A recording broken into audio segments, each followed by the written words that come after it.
தவேகவுடன் அதிமுக கூட்டணி பேச்சுவார்த்தை நடத்தவில்லை என அதிமுக பொதுச் செயலாளர் எடப்பாடி பழனிசாமி தெரிவித்துள்ளார்.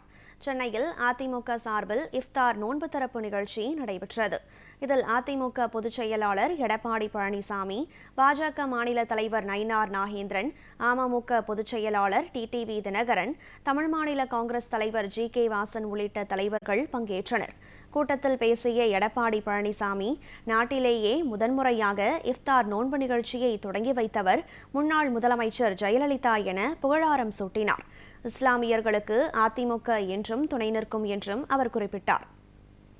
நோன்பு திறப்பு நிகழ்ச்சியை தனது சொந்த செலவில் நடத்துவதும், அந்த நிகழ்ச்சியில் இஸ்லாமிய சமத்துவரை அழைத்து இறைவணக்கம் செய்து நோன்பாளர்களை வாழ்த்தி அவர்களுக்கு நோன்பு திறப்பு விருந்து அளிப்பதை முதலில் தொடங்கி வைத்தவர் இந்தியாவிலேயே இதய புரட்சி தலைவி அம்மா அவர்கள்தான்.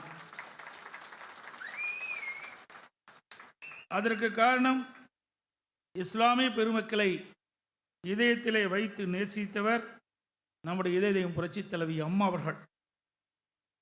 அந்த புனித தலைவியின் வழியிலே அவருடைய விசுவாச தொண்டர்களாகிய நாம் இஃப்தார் நிகழ்ச்சியை தொடர்ந்து நடத்தி கொண்டிருக்கின்றோம்.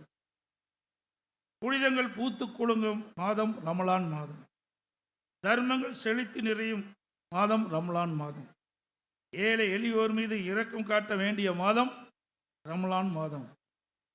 சூரியன் மறைந்து விட்டது, நோன்பு நாட்களின் அருமையான மாலை பொழுது இது. மேன்மைக்கும் போற்றுதலுக்கும் உரிய நபிகள் நாயகம் போதித்தவாறு இறை வழிபாட்டிற்காகவும் அன்பை பகிர்ந்து கொள்வதற்காகவும் நாம் கூடியிருக்கிறோம். இஃப்தார் நோன்பு நிகழ்ச்சிக்கு பின்னர் பேட்டியளித்த எடப்பாடி பழனிசாமி, தவேகவுடன் அதிமுக கூட்டணி பேச்சுவார்த்தை நடத்தவில்லை என குறிப்பிட்டார். சார், நான் ஏற்கனவே சொல்லிட்டேன்.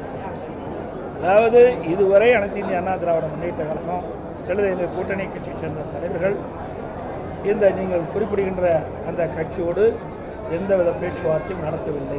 அதனுடைய கேள்விக்கு பதில்